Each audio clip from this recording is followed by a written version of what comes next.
आज की जो हमारी एक्टिविटी है बेसिकली वो हम डेटाबेसिस के साथ ही ऑपरेशन परफॉर्म करने वाले हैं, ठीक है। और फर्दर देखते हैं कि किस तरह से हम डेटाबेसिस के साथ डेटाबेसिस के अंदर हम एंट्रीज कर सकते हैं, इंसर्ट कर सकते हैं, वहाँ से फेच कर सकते हैं डाटा को, या हम डिलीट कर सकते हैं या अपडेट कर सकते हैं। तो ये चार मेनली एक्टिविटीज़ हैं जो कि हम आज देखेंगे डेटाबेसिस के साथ वो किस किस तरह से परफॉर्म कर सकते हैं। थोड़ा सा रिव्यू कर लेते हैं हम लास्ट वर्क को कि हमने किस तरह से जो है कनेक्शन बिल्डअप किया था।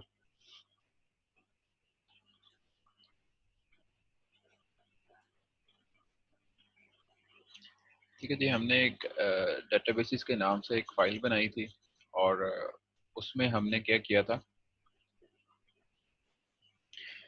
हमने PHP की मदद से डिफाइन किए थे कुछ वेरिएबल्स। उन वेरिएबल्स के नाम हमने एग्जैक्टली वो रखे थे जो कि हमारे डेटाबेसिस से रिलेटेड है, ठीक है। यानी कि डेटाबेसिस कहाँ बनी हुई है और उसका होस्ट, ठीक है, डेटाबेसिस का यूजर नेम, उसका पासवर्ड और कौन सी डेटाबेस के साथ हमने कनेक्ट करना है, ठीक है। ये चार जो वेरिएबल्स हैं ये लाजमी चाहिए होते हैं। लाजमी से मुराद ये कि आपको कनेक्ट करने के लिए एग्जैक्टली उसी डेटाबेस के साथ जिसके साथ आप काम करना चाहते हैं ये चार वेरिएबल्स चाहिए होते हैं।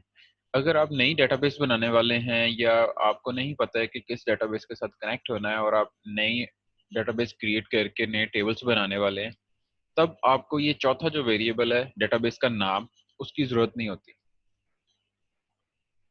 आपको सिर्फ सेटअप करना होता है क्या चीज़, कि आपकी जो डेटाबेसिस है आपके होस्ट के साथ वो कनेक्ट हो जाए, ठीक है। उसके बाद आप नई डेटाबेस बनाएंगे और साथ में जो है ना वो उसको कनेक्ट कर देंगे। तो मेनली तीन वेरिएबल्स रिक्वायर्ड होते हैं, कंपलसरी होते हैं। और जो चौथा वेरिएबल है ये क्या होता है, ये उस स्पेसिफिक डेटाबेस का वेरिएबल होता है जो कि जिसके साथ हमने काम करना होता है, जिसके ऊपर काम करना होता है, या जिसमें एंट्रीज जो है वो बिल्डअप करनी होती हैं, एंट्रीज को एडिट करना होता है किसी भी तरह से, ठीक है। वो रिमूव हो, ऐड हो, एडिशन हो, जिस तरह से भी। तो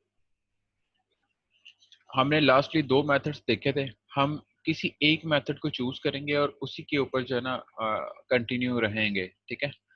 तो एक मेथड हमने देखा था प्रोसीजरल मेथड था, दूसरा मेथड था हमारा ऑब्जेक्ट का, ठीक है। ऑब्जेक्ट का मेथड जो है इस वक्त ये हाईलाइटेड है, ठीक है, ऑब्जेक्ट ओरिएंटेड मेथड, क्योंकि ये एज ऑब्जेक्ट जो है एक्सेस कर रहा है उसके डिफरेंट वेरिएबल्स को, ठीक है।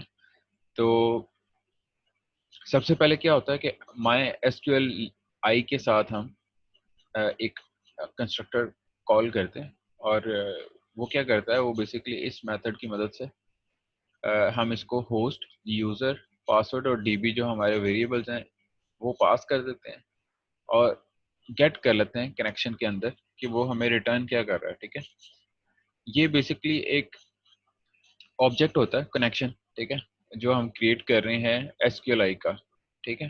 और उसके अंदर डिफरेंट जो है ना वेरिएबल्स होते हैं जो कि आपको रिटर्न होते हैं इन अ फॉर्म ऑफ, जैसे कि कनेक्ट एरर, उसके अंदर कोई ना कोई वैल्यू पड़ी होगी अगर एरर एग्जिस्ट कर रहा होगा, ठीक है। अगर वो एरर एग्जिस्ट नहीं कर रहा, फॉर एग्जांपल इसमें ट्रू और फॉल्स होगा, ठीक है। अगर ये ट्रू है यानी कि उसके अंदर कोई ना कोई एरर है और हम एरर के ऊपर दिखाना चाहते हैं कि कनेक्शन अनसक्सेसफुल रहा है, ठीक है। और उसके बाद हम उसको ख़त्म कर देना चाहते हैं या फिर इको कर दे कनेक्टेड, ठीक है, अगर वो कनेक्शन सक्सेसफुल रहा है। तो ये सिंपली सा कोड था जो कि हमने किया था फॉर कनेक्टिंग आवर डेटाबेस। आज हम देखते हैं कि किस तरह से हम एक डेटाबेसिस के अंदर सबसे पहले तो उसके अंदर इंसर्ट कैसे कर सकते हैं, ठीक है। ताकि हम पहले इंसर्ट कर लें फिर उसको बाद में हम फेच कर लेंगे।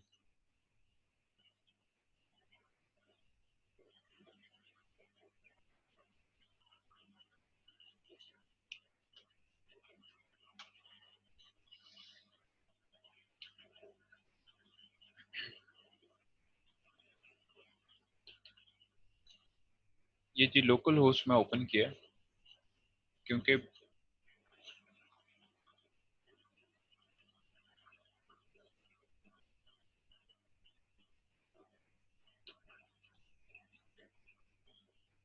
लोकल होस्ट को यूज करते हुए हम जो है डेटाबेसिस को देखते हैं,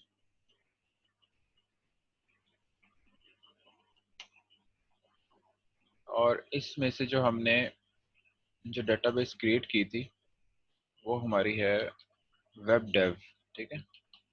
इस नाम से डेटाबेस है, उसको थोड़ा सा रिव्यू कर लेते हैं फिर कि उस डेटाबेस के अंदर कोई टेबल बना हुआ है।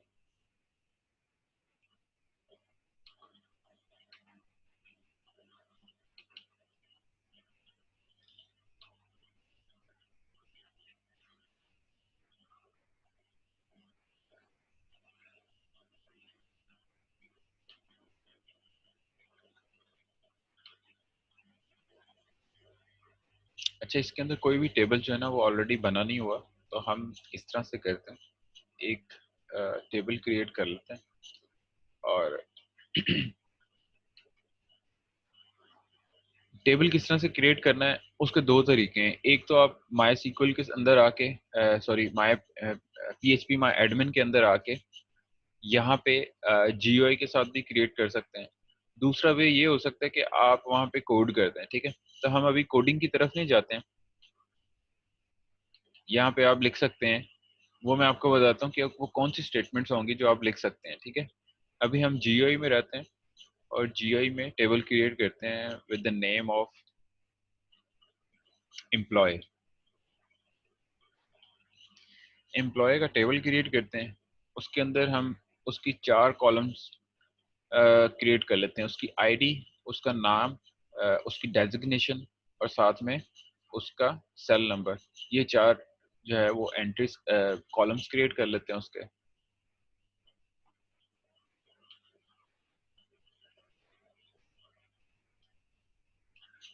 यहाँ पे हम उसकी जो फर्दर फील्ड्स हैं स्पेसिफिकली इस एम्प्लॉय टेबल की, वो ऐड करेंगे। हमने कहा था कि हम आईडी, नेम और क्या क्या ऐड करेंगे,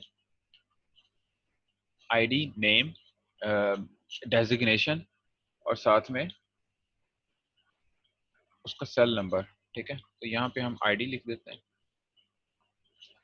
इसकी टाइप इंटीजर ही होगी, ठीक है। और डिफॉल्ट ये होगा हमारा नल, ये हमारी प्राइमरी की होगी, ठीक है। उसके बाद इसका साइज हम 8 रख देते हैं।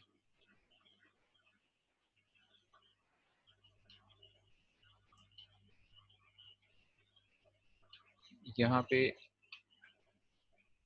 8 लिख देते हैं, और इसको कर देते हैं ऑटो इंक्रीमेंट, ठीक है। ये ऑटो AI ऑटो इंक्रीमेंट है, ताकि हमें बार बार इसको इंक्रीमेंट करने की जरूरत ना पड़े, ये ऑटोमेटिकली क्या होता जाए, इंक्रीमेंट होता जाए, ठीक है। बाकी जो प्रॉपर्टीज हैं वो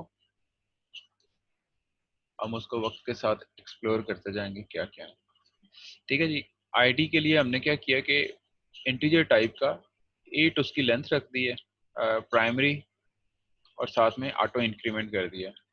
नेक्स्ट आ जाएगा जी नेम। इसको, ये डिफरेंट टाइप्स हैं इसमें, ठीक है। इसमें हम वेरिएबल कैरेक्टर रखेंगे इसका, ठीक है, ताकि जो अल्फ़ाबेट्स हैं हम वो पुटअप कर सकें उसके नाम के जगह पे, ठीक है। इन टाइप्स की जगह पे देखेंगे तो आपको न्यूमेरिक टाइप्स के मिलेंगे, डेट और टाइम के हवाले से मिलेंगे, स्ट्रिंग्स मिल जाएंगी, ठीक है, और जेसन का भी मिल जाएगा। तो ये सारे क्या हैं, ये बेसिकली डेटा टाइप्स ही हैं, जैसे कि हम डिफाइन करते हैं किसी एक लैंग्वेज के अंदर, जैसे कि इंटीजर होता है और फ्लोट होता है। इसी तरह से आपको यहाँ पे भी वो सारे डेटा टाइप्स जो ना वो नजर आएंगे, फ्लोट, डबल, ठीक है। तो हम इसको वेरिएबल कैरेक्टर रखते हैं और इसकी लेंथ रख देते हैं 80, और बाकी किसी चीज को भी छेड़ने की जरूरत नहीं है। आगे चलते हैं जी, इसका डेजिग्नेशन। डेजिग्नेशन ये भी वेरिएबल कैरेक्टर रख देते हैं 80।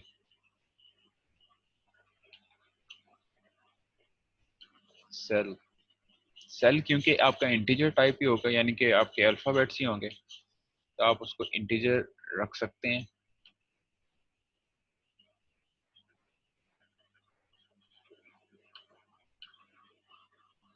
इसको हम कर देते हैं 12, ठीक है, इसकी लेंथ कर देते हैं और इसको कर देते हैं continue save. Variable character 6 length unsigned होगा, ये नॉट नल होगा। अच्छा, हम फॉर एग्जांपल कोई और जो डेटाबेस है उसको यूज कर लेते हैं। सीक्वल के अंदर क्या है, प्रोजेक्ट 2 के अंदर क्या है, हम प्रोजेक्ट 2 की देख लेते हैं, ठीक है। फॉर एग्जांपल इसी का एक कोर्स के नाम से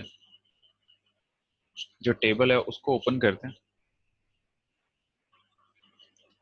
इसमें देखें कि क्या डेफिनेशन है, इसका स्ट्रक्चर देखते हैं।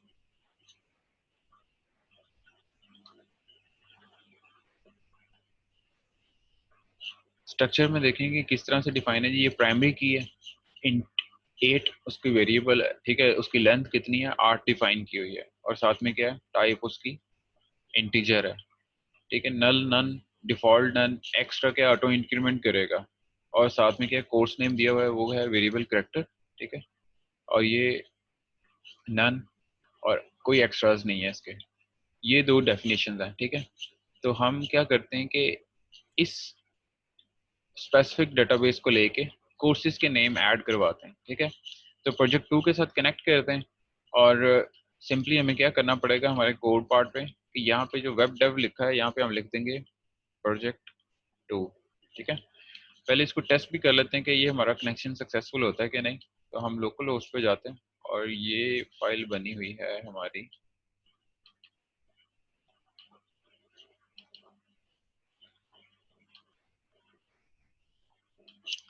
ये फाइल हमारी प्रोजेक्ट 2 के फोल्डर के अंदर, बस ये कौन कौन सी फाइल्स हैं, ठीक है। और ये है हमारी फाइल का नाम database ADP.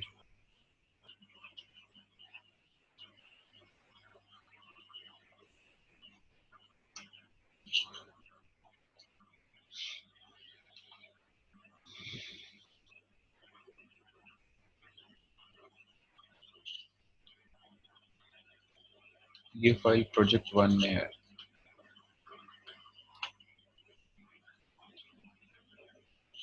Connection unsuccessful, access denied for the user root this. आहा, क्या इशू है भाई, पासवर्ड इज रॉन्ग, ठीक है। 123 है पासवर्ड। चेक करते हैं दोबारा, रीलोड, ठीक है जी, कनेक्टेड हो गया। यदि आपने कनेक्शन बिल्डअप कर लिया, अब हमने कौन सी डेटाबेस के साथ कनेक्शन बिल्डअप किया है, हमने प्रोजेक्ट 2 के नाम से एक जो डेटाबेस बनी हुई है उसके अंदर हम टेबल ये जो बना हुआ है इसके साथ कनेक्ट करते हैं, ठीक है। और इसमें इंसर्ट करते हैं। इसमें ऑलरेडी है क्या, इसमें ऑलरेडी 2 एंट्रीज जो हैं वो पड़ी हुई हैं हमारे पास। उसमें एक है प्रोग्रामिंग, दूसरी है डीएलडी, ठीक है। तो बाकी और एंट्रीज देखते हैं कि प्रोग्रामिंग और डीएलडी के अलावा अगर कोई और एंट्री हमने ऐड करनी है इसके अंदर तो किस तरह से करेंगे, ठीक है। अच्छा, ये देखें यहाँ पे जो टॉप पे है ना, ये एसक्यूएल की स्टेटमेंट लिखी हुई है, सेलेक्ट ऑल फ्रॉम कोर्सेज। ये वो स्टेटमेंट है जो दिखा रही है कि आप अगर इस तरह की स्टेटमेंट लिखेंगे तो वो ये दिखाएगी, ठीक है। तो लेट्स स्टार्ट फ्रॉम सिलेक्ट, क्योंकि आपकी डेटाबेसेस के अंदर ऑलरेडी एंट्रीज मौजूद हैं, ठीक है। तो हम वापस आते हैं अपने कोड में, हमने वो स्टेटमेंट को कॉपी कर लिया, सिलेक्ट ऑल फ्रॉम कोर्सेज। अच्छा जी, इसको जो है वो मैं ख़त्म कर देता हूँ, ठीक है। कनेक्शन हमारा बिल्ड हो गया है, हमें दिखाने की ज़रूरत नहीं, कनेक्शन सक्सेसफुल। यहाँ पे मैं इसको सॉरी अनसक्सेसफुल दिखाने की ज़रूरत है, सक्सेसफुल दिखाने की, कनेक्टेड दिखाने की ज़रूरत नहीं है, ताकि हमारी जो स्क्रीन है वो हमें क्लीन नज़र आए और जो हम चाहते हैं हमें सिर्फ वो नज़र आए। तो हम यहाँ पे एक वेरिएबल ले लेते हैं SQL अंडरस्कोर या एसक्यूएल क्वेरी। हमारी जो क्वेरी होगी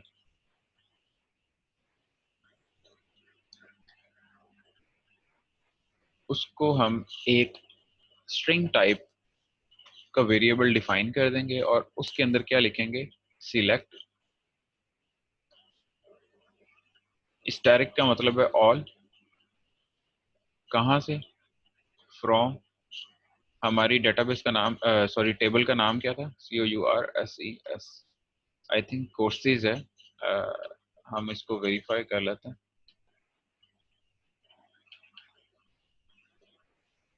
ये आपके टेबल का नाम है, तो आपका टेबल का नाम एग्जैक्टली वही हो जो आपने डिफाइन किया हुआ है, तो ये कोर्स है, ठीक है, नॉट कोर्सेज। तो हम वहाँ पे उसका एस जो है वो खत्म कर देते हैं।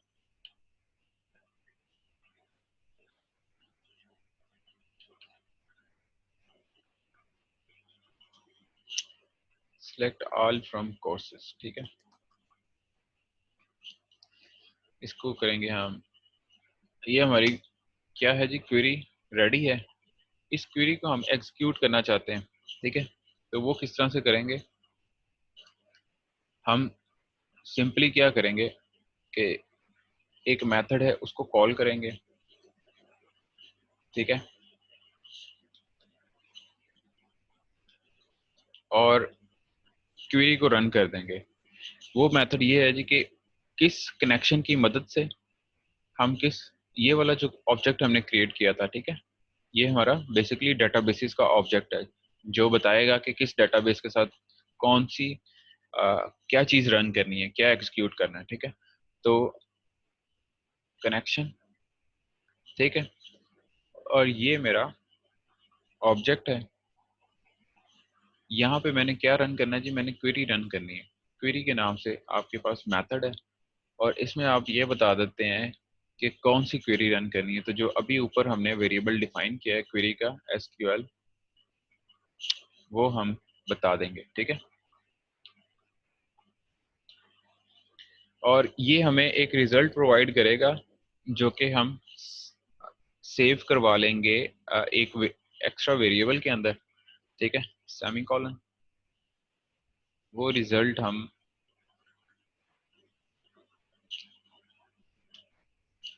रिजल्ट नाम से वेरिएबल के अंदर सेव करवा लेंगे, ठीक है। और फिर चेक कर लेंगे रिजल्ट को कि भाई क्या रिजल्ट जो है ना ये फेच करके लेके आ रहा है, ठीक है।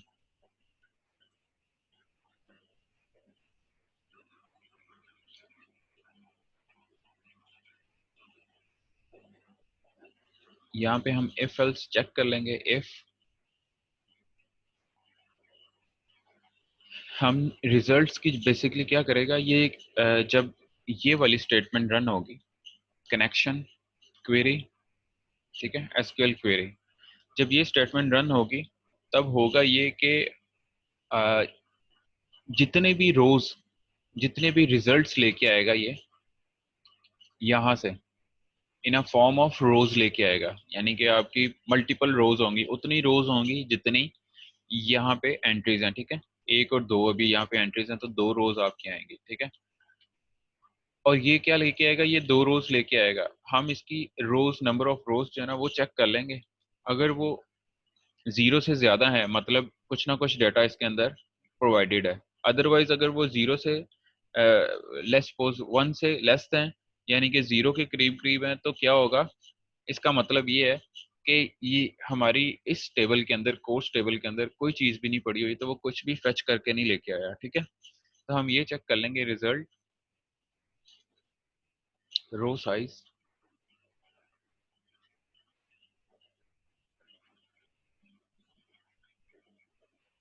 Number underscore row is greater than 0, ठीक है। अगर वो ग्रेटर देन 0 है तो यहाँ पे करवाए इको रिजल्ट, या हम कहते हैं show result, show all the, हम एंट्रीज कह देते हैं, ठीक है। सारी एंट्रीज को क्या करे, वो दिखाए। अच्छा, वो कैसे दिखाते हैं उसको अलग से हम डिफाइन करते हैं कि किस तरह से हम दिखा सकते हैं, ठीक है।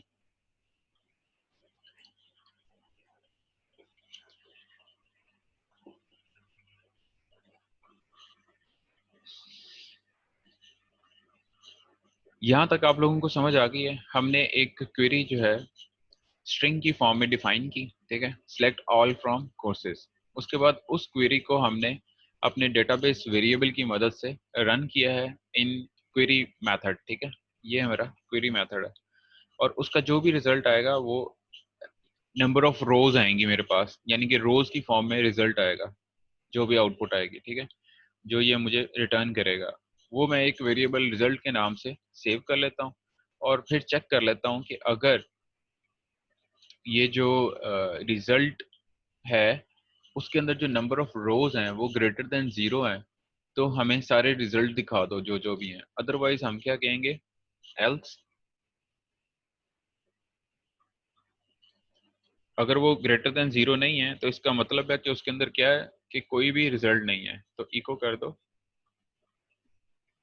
नो रिजल्ट फाउंड लिख देते हैं, ठीक है, कि कोई भी रिजल्ट नहीं मिला। और इसमें हम ये इको करवा देते हैं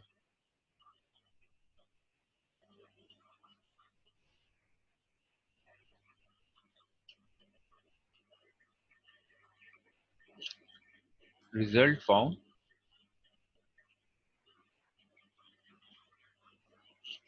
हम इसी को यहाँ पे यूज कर लेते हैं,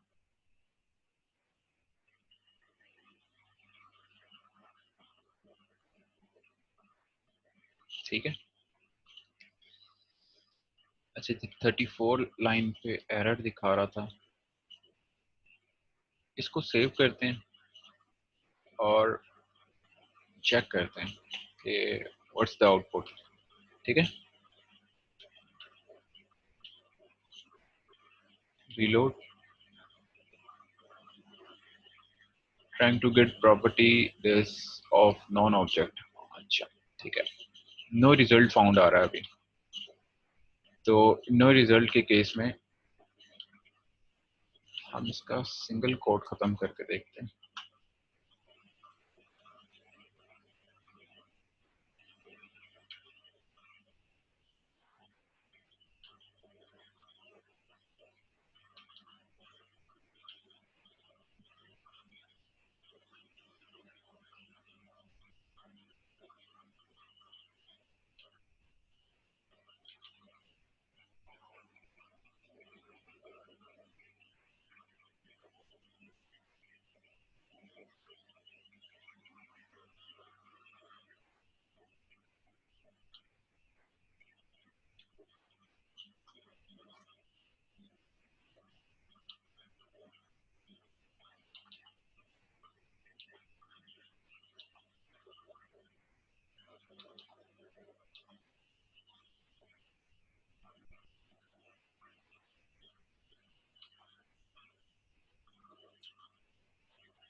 ठीक है, हमारे वहाँ पे स्पेलिंग मिस्टेक थी, वो नंबर ऑफ रोज है, ठीक है। तो नंबर ऑफ रोज हमने रो लिख दिया था गलती से। इसको हम दोबारा से कोशिश करते हैं कि ये हमें प्रोवाइड करे कितनी नंबर ऑफ रोज ये लेके आया है, ठीक है। तो ये चेक करते हैं, रीलोड करते हैं, ठीक है। रिजल्ट फाउंड 2, क्योंकि हमारी डेटाबेसिस के अंदर 2 ही एंट्रीज पड़ी हुई हैं, ठीक है। तो इसलिए ये रिजल्ट फाउंड 2 हमारे हमें प्रोवाइड कर रहा है। अब हमें दिखाने कैसे हैं वो एंट्रीज, तो उसको ऐसे दिखा सकते हैं हम। दोबारा से थोड़ा सा एक्सप्लेन कर देता हूँ। हमने क्या किया कि ये जो रिजल्ट लेके आया है उसकी हमने नंबर ऑफ रोज चेक कर ली, क्योंकि इन रोज फॉर्म में ये रिजल्ट हमें आपको प्रोवाइड करता है, ठीक है। और हमने उसकी जो है नंबर ऑफ रोज चेक कर ली हैं। अगर वो ग्रेटर देन 0 है तो हमने डिस्प्ले करवा दिया है कि इतने नंबर ऑफ रोज जो है ना वो फाउंड हमें मिली हैं डेटाबेसिस के अंदर से, इस स्पेसिफिक टेबल के अंदर से। और अगर वो कुछ भी नहीं लेके आया तो हम दिखा देंगे नो रिजल्ट फाउंड, ठीक है, उसे कोई रिजल्ट नहीं मिला है। अब हम इसमें से एंट्रीज निकालेंगे कैसे, ठीक है। हम हर एक रो को लेंगे और हर एक रो के अंदर से, हर एक रो के अंदर क्या होगा, एक अरे होगी, ठीक है। वापस मैं डेटाबेसिस के अंदर आता हूँ। हर रो बेसिकली ये एक अरे टाइप होगी, ठीक है। यानी कि अगर मैं पहली ये कोर्स आईडी 1 की बात करता हूँ तो फर्स्ट रो के अंदर क्या पड़ा होगा, उसकी कोर्स आईडी की वैल्यू ये है, उसके कोर्स नेम की वैल्यू ये है। सेकंड रो के अंदर क्या पड़ा होगा कि उसकी कोर्स आईडी की वैल्यू ये है, सेकंड रो की कोर्स नेम के अंदर ये वैल्यू पड़ी हुई। तो हम इस तरह से रो वाइज जो है वो एंट्रीज को फेच करते जाएंगे। और हम कब तक करते जाएंगे, जब तक कि रोज खत्म नहीं होती, ठीक है। तो हम यहाँ पे वाइल लूप यूज करेंगे। वाइल लूप को यूज करेंगे और यहाँ पे रो के नाम से एक वेरिएबल डिफाइन करेंगे और साथ में लिखेंगे।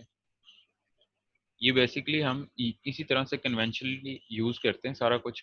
और सिर्फ क्या है, हमारी स्टेटमेंट्स ऊपर चेंज होती जाती हैं और फेच करने के लिए आपके पास जो डाटा होता है नीचे, जो जो आप कोड कर रहे होते हैं शो करने के लिए या उसको जिस तरह से भी इस्तेमाल करने के लिए, वो आप कन्वेंशनली यूज कर रहे होते हैं एज इट इज, ताकि सिमेट्री रहे सारी चीज़ों के अंदर। तो यहाँ पे आ जाएगा रिजल्ट, ठीक है। और इसके आगे आ जाएगा फेच एसोसिएशन, ठीक है। ये क्या करेगा,